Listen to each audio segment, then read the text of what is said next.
বলরাম মন্দির। হ্যাঁ হ্যাঁ,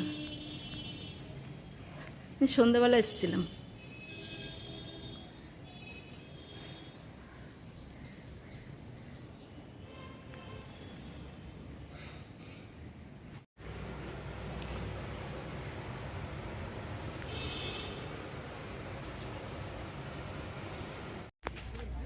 এই যে এখানে মেলা বসেছে,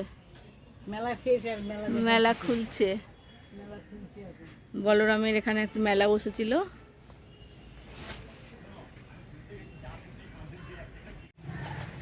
কত দোলনা, মেলা,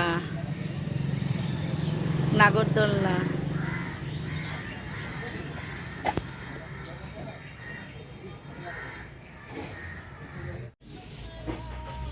একটা জগন্নাথ, আর এটা হলো সেট, ছোট, একটু বড় হলে ভালো।